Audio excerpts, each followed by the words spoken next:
Soy Fernando Díaz Villanueva, hoy es 22 de septiembre de 2019 y esto es La Contracrónica.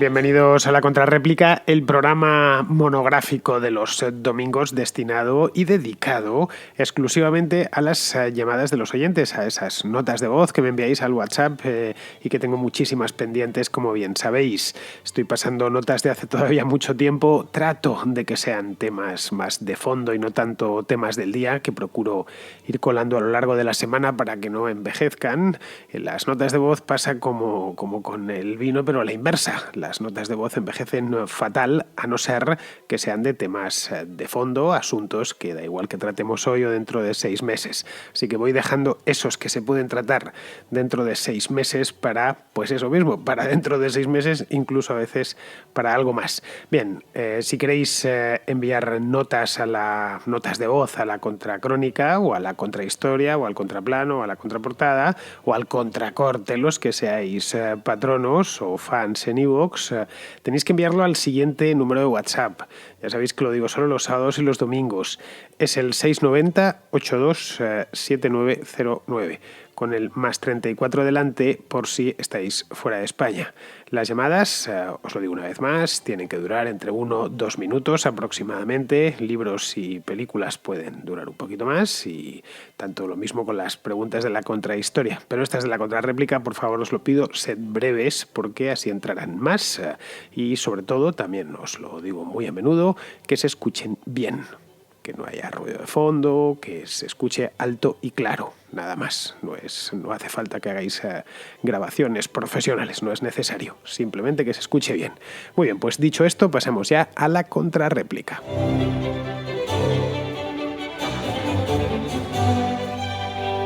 Empezamos el programa de hoy con Alejandro, un oyente de Edimburgo, es español, pero vive en Edimburgo, en Escocia, que tiene una cuestión en torno a la entrada de Vox en el Congreso de los Diputados y, bueno, en parlamentos autonómicos y ayuntamientos por toda España. Y quería preguntarte, para la contracrónica, si te parece que el discurso, el giro ideológico que ha dado el discurso de los partidos ahora con la entrada de Vox tras las elecciones andaluzas, si tú crees que va a girar a la derecha, o por lo menos hacia mayores libertades, al igual que, por ejemplo, cuando entró Podemos tras las europeas no me acuerdo ahora muy bien qué año fueron, ¿en el 2014 fueron? No, ya ni me acuerdo. Tras la entrada, la irrupción de Podemos, que el discurso político de todos los partidos giró a la izquierda, con la palabra social en la boca todo el rato, y impuestos, y parecía que era imposible bajar impuestos. ¿Tú crees que ahora que en el PP ven el miedo de que en Vox la gente vea un discurso que favorece al individuo, al trabajador y al responsable, al que se gana el dinerito de buena mano? ¿Tú crees que va a hacer que por fin la derecha, si llaman la derecha, o la gente que prima la libertad y la responsabilidad, vuelva a levantar la cabeza al frente y haga que los socialistas se acojonen un poco?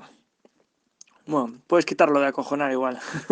Bueno, un fuerte abrazo desde Edimburgo. Bueno, Alejandro, es que si te quito lo de acojonar, pues te corto el mensaje, lo dejo sin sentido la parte final, y esa no es la idea, dejar desfigurar los mensajes de mis propios oyentes. Eso no, y aparte la palabra tampoco es tan grave.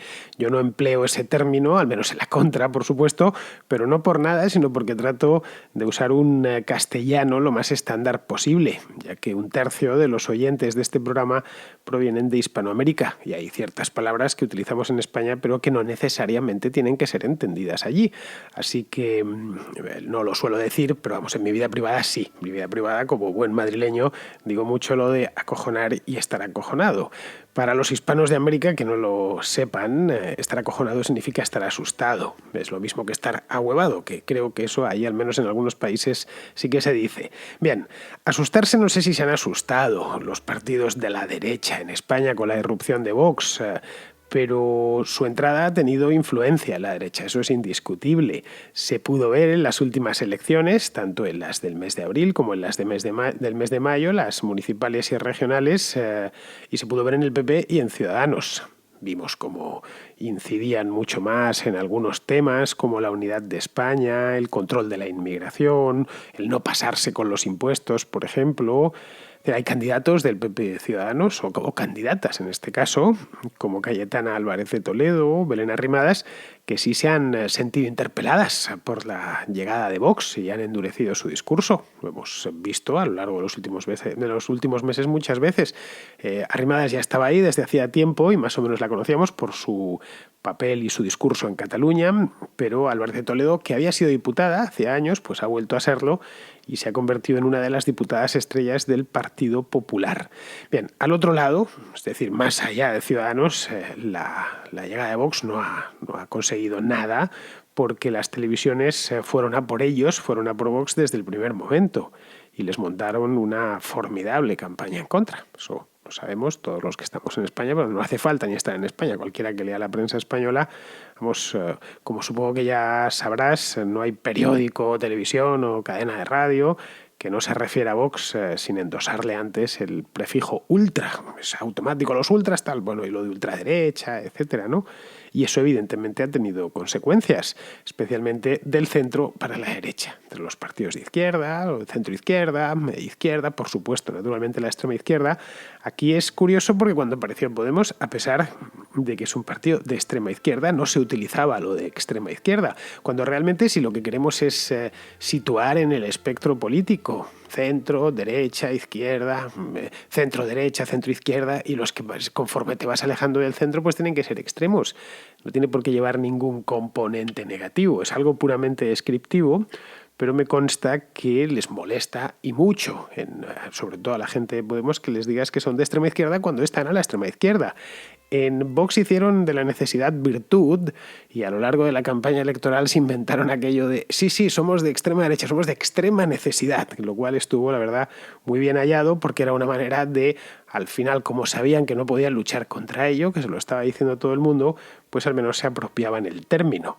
Pero vamos, lo que se ha conseguido Vox, y esto ya se puede hacer un pequeño balance, llevar unos cuantos meses en las Cortes, en parlamentos autonómicos, etcétera, es meter en la agenda y en las instituciones, por supuesto, algunos debates que simplemente en España no se libraban. Ya está, no eran temas que no pasaban muchas veces de algunos periódicos digitales y de las redes sociales. Bien, pues ya hoy los podemos ver en televisión, los podemos ver debatiéndose en el Congreso de los Diputados o en medios grandes, en televisiones grandes.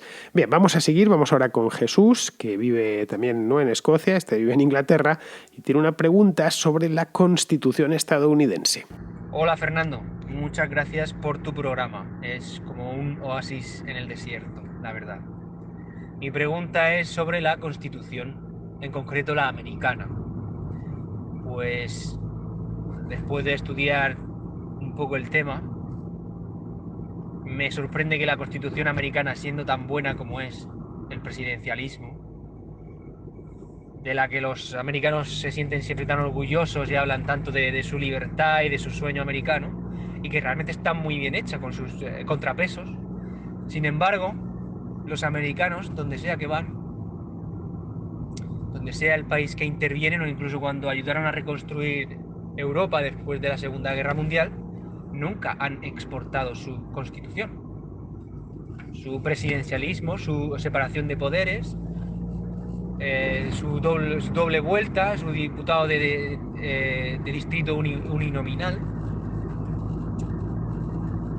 Mi pregunta para ti sería, ¿a qué crees que se debe eso, ¿no? Que los americanos no predican con el ejemplo hacia afuera. Para ellos, internamente, si tienen un muy buen sistema de gobierno, una constitución, ¿no? Como un manual de cómo se gobierna ese país.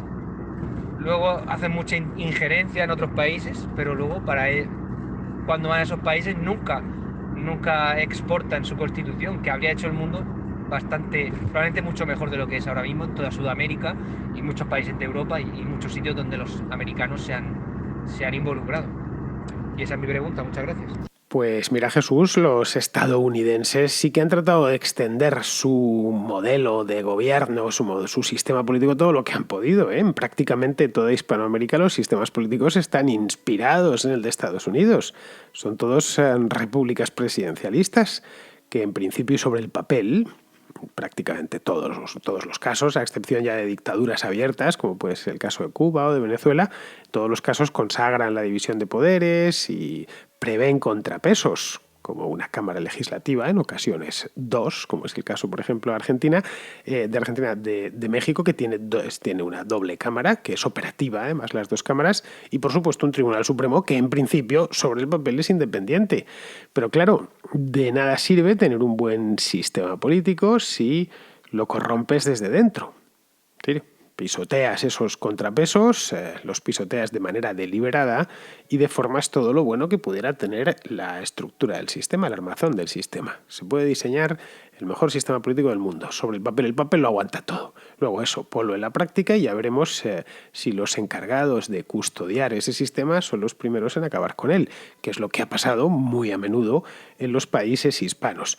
Mira, el presidencialismo o el parlamentarismo no son más que dos modelos de democracia representativa, con sus pros y sus contras. Hay cosas buenas del presidencialismo y cosas malas, y lo mismo pasa con el parlamentarismo. En Europa se llevan los sistemas parlamentarios. Desde el siglo XIX es, digamos, la tradición política del lugar, y no pasa nada. Muchos de estos sistemas funcionan muy bien, ¿eh? Como el caso del alemán, donde el parlamentarismo les funciona bien, el holandés también. Bueno, todas las monarquías, evidentemente, son parlamentarias, las monarquías constitucionales, quiero decir, las europeas, y no pasa absolutamente nada. Son países plenamente democráticos, en los que el poder está debidamente contrapesado. Por el caso de Suiza, por ejemplo. En Suiza impera un sistema parlamentario. La Asamblea Federal elige a los miembros del Consejo Federal, que son el Ejecutivo, son 7 concretamente, es un poder ejecutivo colegiado, y luego se van turnando anualmente la presidencia de ese Consejo. Cada año, el 1 de enero, cambia el presidente del Consejo Federal. El Consejo se reúne todos los miércoles en una salita pequeña. La verdad es que no necesita más porque son solo 7 y el canciller federal, que es quien se encarga de dar cuentas en la Asamblea. Que la Asamblea tiene 2 cámaras. En el caso de Suiza está el Consejo Nacional y el Consejo de los Estados, ambas elegidas por sufragio universal. Luego en Suiza tienen además otro contrapeso fundamental, que aparte del Poder Judicial, lógicamente, que son los cantones. Y estos, a su vez, por las comunas, las municipalidades. Suiza es un sistema construido de abajo a arriba, y esa es la razón por la que funciona tan bien, está libre y es un sistema tan estable y tan recomendable.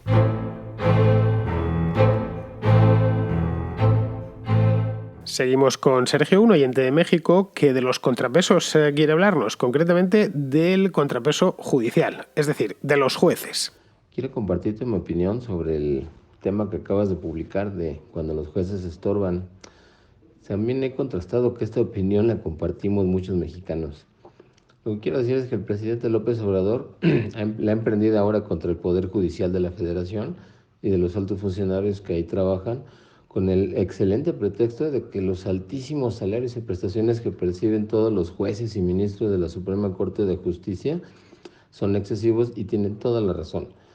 La verdad es que nadie en este país niega que todos ellos se han servido con la cuchara grande por décadas y que su nivel de vida y lujos de los que disfrutan ellos y sus familias de ninguna manera corresponden a la realidad de la inmensa mayoría de la población de México. De ahí que la verdad es que nadie en su sano juicio los haya defendido ni piense defenderlos para evitar que les rebajen sus altísimos salarios y prestaciones. Pero el verdadero problema aquí es la intención abierta del presidente López Obrador de hacerse con todo el poder a través de atacar y controlar al único de los 3 poderes de la Unión que todavía no controla, que es precisamente el Poder Judicial. Y por eso mismo es el único capaz de servir de contrapeso para evitar que todos sus designios, todo lo que se le antoje, todo lo que se le ocurra, se haga una realidad. Esta pues es una guerra por el poder total y parece que tiene altas posibilidades de ganarla. La verdad es que esto de ninguna manera es deseable, esto al margen de cualquier exceso en cuanto a sueldos y salarios. Ojalá que realmente logremos encontrar ese equilibrio, Bueno, Sergio, yo creo, y lo he dicho muchas veces en la contracrónica, que los jueces tienen que estar bien pagados y no hay que escatimar ni financiación ni medios para la administración de justicia, en general, para todo el sistema de justicia.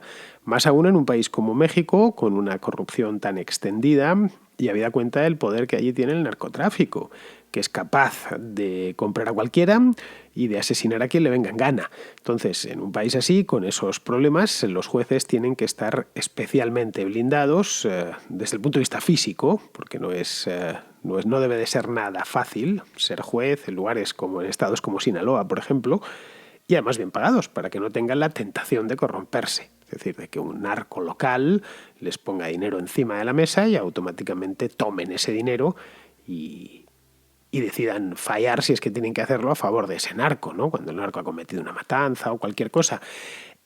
Esto no significa nada. Puede suceder que a un juez le pagues muy bien y luego él sea un desgraciado y siga agarrando dinero por ahí. Pero si un juez que es vocacional, que le ha costado mucho llegar hasta ahí, que lo entiende como algo de puro servicio público, que está convencido, porque es que la mayor parte de los jueces son vocacionales, no lo olvidemos. Nadie entra a juez para ser multimillonario. La oposición, no sé en México, pero en España no es una posición fácil y si conoces a jueces, son gente muy tranquila por lo general, muy ecuánime y es bueno que además lo sean, fría, y querían ser jueces en muchos casos desde que tenían 10 o 12 años. Y bien, pues han llegado después de mucho esfuerzo a ser juez, pues a esa persona hay que pagarla bien. Y no le puedes estar poniendo pegas. Es que no hay dinero para esto, es que no hay dinero para lo otro. Y los oficiales de juzgado tienen que estar bien pagados. A fin de cuentas, al Estado lo que le pides es eso, que se encargue de la administración de justicia, que se encargue de que los contratos se cumplan, que la justicia no diré que sea rápida, pero sí que sea eficiente y funcione bien. Pero vamos, en el caso de México es que es muy particular. De verdad te lo digo, creo que en pocos lugares del mundo hace falta un sistema de justicia sólido y bien financiado como en México. En pocos lugares del mundo es más importante que allí. Pero vamos, puedo entender perfectamente lo que nos cuentas, que López Obrador pues les esté metiendo mano todo lo que pueda, ¿no? Este hombre tiene, y ya lo he dicho a lo largo de los últimos meses, y el tiempo y él mismo se está encargando de darme la razón, este hombre tiene un punto de iluminado y es normal que tema que la judicatura puede interponerse entre él y su misión sagrada, su cuarta transformación. Los jueces al final pues son jueces y si son independientes, son independientes. Y si el presidente comete un desafuero, pues tendrán que ir a por él. Y si no es el presidente, un miembro de su gobierno. De ahí que lo primero que intentan los políticos, no solo en México, sino en cualquier país del mundo, es tratar de, no sé si domeñar, pero sí al menos tener lo más controlados posibles a los jueces. Bien, seguimos con Daniel, que nos comenta un tema del que aquí nunca se ha hablado. Fijaos que llevo, no sé, centenares de contrarréplicas hechas desde hace ya pues más de 3 años, pero nunca había venido este tema. Me refiero al feminismo islámico, así, tal y como lo escucháis. Villanueva, ¿cómo estás, crack? Mira, quería comentarte un artículo que leí hace poco en El Confidencial sobre feminismo islámico. Si tú pones en Google El Confidencial feminismo islámico, es el primero que sale. Y me llamó mucho la atención porque entrevistaban a una activista musulmana que está metida en esto y sabe bastante. Y bueno, hablaba también de esta que ha mandado Podemos al Parlamento Europeo, que lleva un velo, que la criticaba bastante, le daba mucha cera a ella. Y no, contaba cosas que eran curiosas y que no sabía. Como que muchas feministas ahora se hacen musulmanas. Hay un ejemplo de un personaje público que es la cantante Sinead O'Connor, la del famoso tema este de Nothing Compares to You. Entonces, es el único caso que se conoce de un personaje público que ha hecho esto, pero al parecer es muy común que muchas feministas se pasen a ser musulmanas, que es algo que muchas veces se critica, porque todos siempre decimos, pues mira, que están siempre criticando la religión católica y nunca la musulmana. Pues hasta ahí todavía dices, bueno, sí, es una incoherencia, pero dices, bueno, a lo mejor es que la religión católica es lo que han mamado, lo que han visto y es lo que más critican, por lo que sea, uno puede encontrar una causa. Pero que ellas se hagan voluntariamente musulmanas, y además, por lo que dice el artículo, es que luego después de convertirse se hacen las más radicales. O sea, que dices, es que es el mundo al revés. Es de esas cosas que te dejan que dices, no lo entiendo. O sea, feministas que se convierten a musulmanas, además, pero no moderadas, sino que acaban siendo de las más radicales. Recuerdo un poco pues esas historias que te cuentan de que muchas veces en Cataluña los más independentistas son muchas veces charnegos. Entonces son cosas de esas que dices, no lo puedo entender.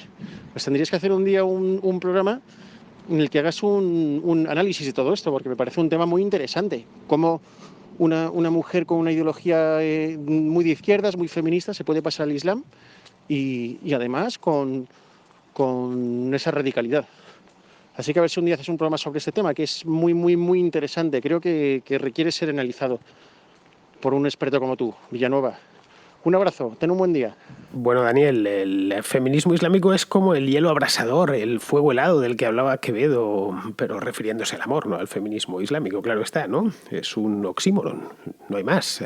La ley islámica no contempla la igualdad entre los sexos y esto evidentemente va más allá del velo y no admite mucha interpretación. Es decir, donde impera la Sharia, las mujeres viven en un estado subalterno y sometidas al varón, ya sea su padre, sus hermanos o su marido. La condición femenina evidentemente cambia dentro de los países musulmanes porque el mundo musulmán es muy grande, es decir, que no es lo mismo Arabia Saudita que Turquía, tampoco es lo mismo Afganistán que Marruecos, pero en todos los casos las mujeres de estos países no cuentan con los mismos derechos que las mujeres occidentales. Esto es así.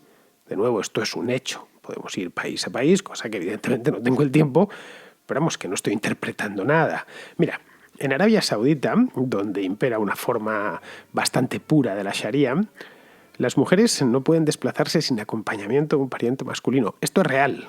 Esto está así. Este es no el espíritu, es la letra de la ley. No pueden tener ningún tipo de contacto físico con hombres. Y de otro tipo, es decir, de hablar, pues tiene que ser una cosa breve y puramente circunstancial. Vamos, hombres que no sean de su familia, claro, el padre, el hermano. No pueden estar en una cafetería en la que hay otros hombres.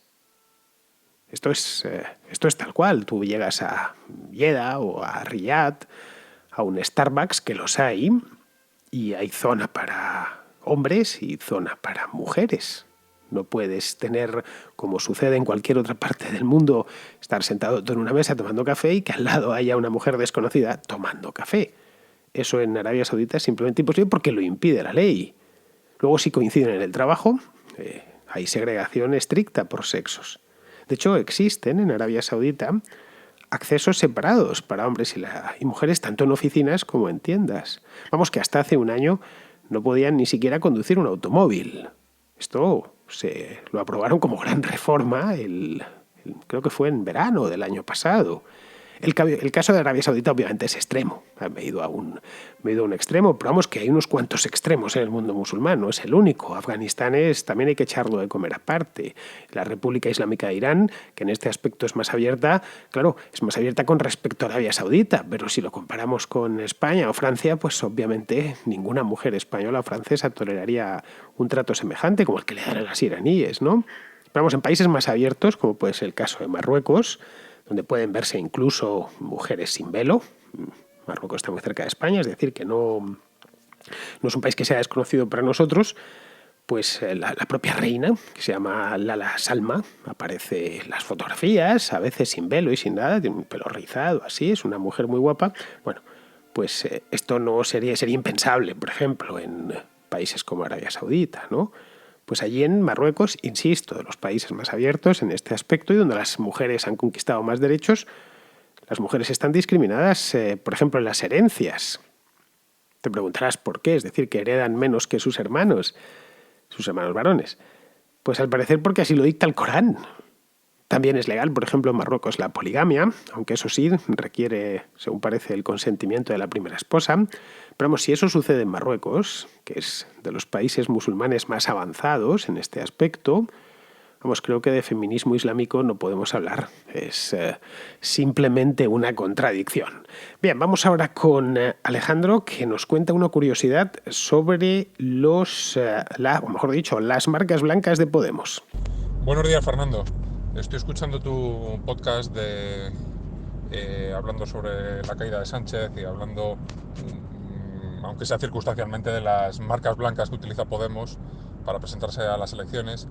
Y el otro día vi vi una de ellas que me pareció una auténtica genialidad de marketing, que era en Leganés, un municipio de Madrid, que se llaman Leganemos. Y ya te digo, me pareció una genialidad el nombre, no así todo lo que pretenden, pero bueno, son pequeños matices. Muchas gracias por tu programa, Fernando, un abrazo. Es que el nombre de Leganés da mucho juego, Alejandro. Hay un periódico allí que se llama Leganews, que también aprovecha que termina en ne para empalmar con otra palabra, en este caso Lega News, las noticias de Leganés.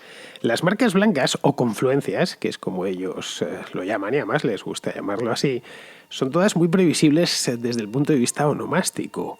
Emplean mucho lo de común, Zaragoza en común, Valencia en común, bueno, Barcelona en común, o juegan que eso de común, claro, común comunista, pues para muchos de ellos que venían del Partido Comunista les hizo sentir la mar de a gusto. Otras juegan con el nombre de la localidad en la que se presentan, ese sería el caso de Leganemos, ¿no? En Segovia, por ejemplo, pues esto lo recuerdo, se presentaron con una plataforma llamada Segoviemos a las elecciones, pues aquellas míticas del año 2015, que esta plataforma creo que ya dejó de existir, no sé si se subsumieron dentro del Podemos nuclear, pero vamos, se llamaba así, que me hizo mucha gracia la primera vez que la vi, Segoviemos. En Galicia les dio por lo de las mareas. Ya sabes, aquello del Atlántico y tal, ¿no? Que tiene unas mareas muy acusadas. Pero en Orense, que no tiene costa, se llamaban Orense en Común, o Ourense en Común, concretamente. En Lugo, que tampoco es una ciudad del litoral, pues se llama, la confluencia se llamaba Lugo Novo. En Santiago se llamaban Compostela Aberta. Esto, vamos, que lo estoy recordando de haber viajado por Galicia en aquel entonces y ir viendo cómo estaba todo lleno de carteles, claro, ir viendo cómo se llamaba en cada sitio. Bueno, en el propio Santiago metieron al alcalde, el último alcalde de Santiago de Compostela era de aquí, de Compostela Aberta. En Madrid cada municipio se llamaban de una manera. En la capital, por ejemplo, se llamaron primero Ahora Madrid y luego este año, las elecciones de este año cambiaron y se llamaron, aunque esta vez ya enfrentados a Podemos, se llamaban Más Madrid, que parecen más campañas de promoción turística que nombres de partidos políticos, pero bueno.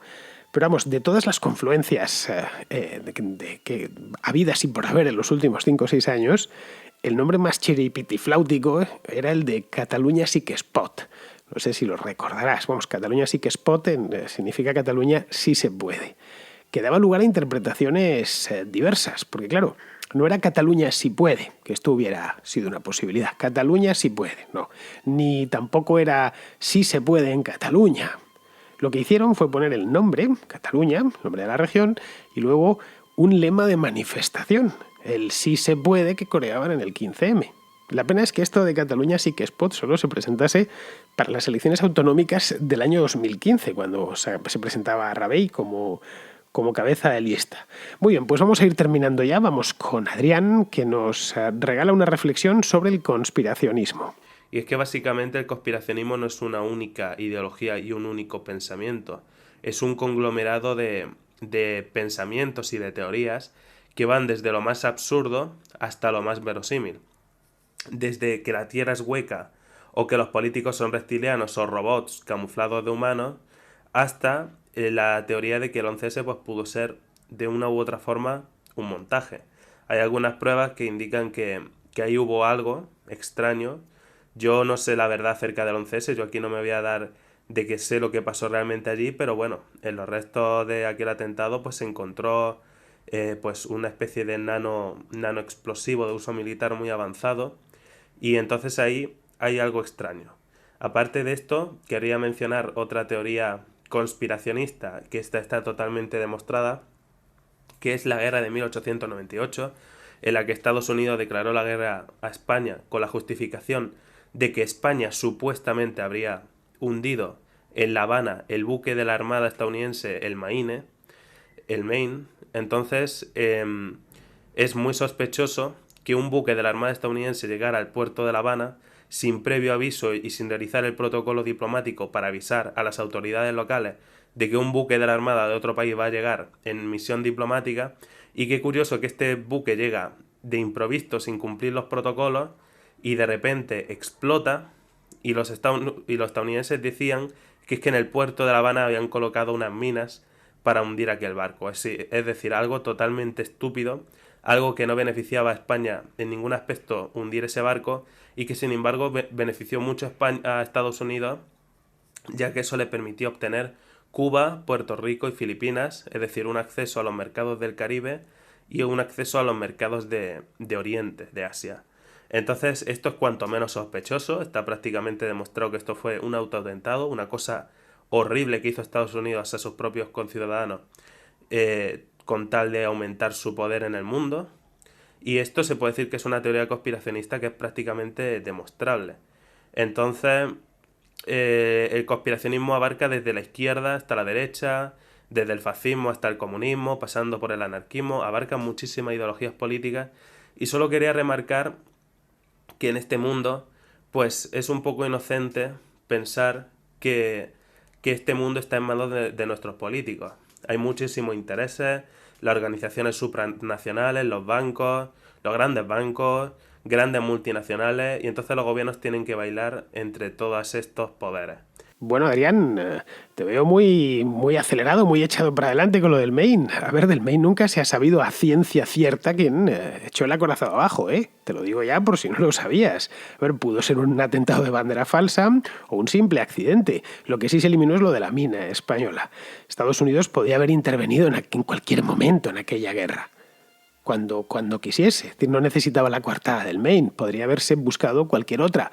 Otra cosa es que lo del Maine, además con tantos muertos y demás, pues Hearst lo utilizó muchísimo para vender periódicos en los Estados Unidos y que los gringos de la época, que estaban emocionadísimos con esto, pues fueran con lo de recordar del Maine, ¿no? Pero podía haber sido cualquier otra cosa. Del hundimiento del Maine se realizaron varias investigaciones. La primera de ellas la hicieron los propios españoles, claro, tenían el pecio allí delante, en la misma bahía de La Habana, que concluyeron que no había sido una mina. Claro, más el propio Moret desde Madrid se lo pidió, por favor, investigad esto porque no hemos sido nosotros y que quede claro porque al final va a pasar lo peor. Evidentemente pasó lo peor. Se entregaron esta investigación las conclusiones al gobierno de Estados Unidos, no salieron nunca en prensa, porque lo que querían era, aprovecharon ya la coartada, aprovecharon, como decimos, ya sabes, en España, aprovecharon que el Pisuerga pasa por Valladolid para meterse a fondo, y luego los gringos realizaron otra, y ya en el siglo XX se ha investigado mucho sobre el tema. National Geographic hizo una hace unos años. Algunos han concluido que se trató de una explosión fortuita en el almacén de munición, que al parecer estaba mal diseñado. La verdad es que no lo sabremos nunca, eso es lo cierto. Se ha eliminado, como ya te he dicho, la hipótesis de la mina española, y el de bandera falsa, pues hace falta aportar más pruebas, cosa que no se ha hecho hasta ahora, simplemente se dan pruebas circunstanciales, pero no definitivas. Muy bien, pues con esto, queridos amigos, terminamos ya la contrarréplica de hoy y yo me despido de vosotros. Hasta mañana.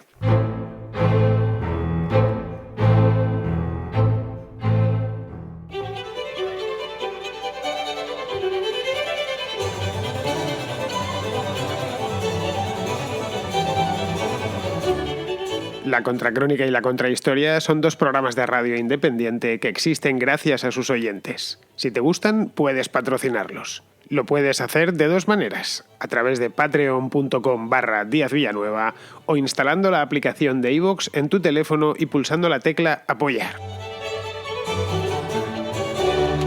Solo por ser patrono podrás escuchar El Contrapunto, un programa musical distinto a todos los demás. Pero, sobre todo, hazte patrón para que la Contracrónica y la Contrahistoria se sigan emitiendo por los siglos de los siglos. Amén.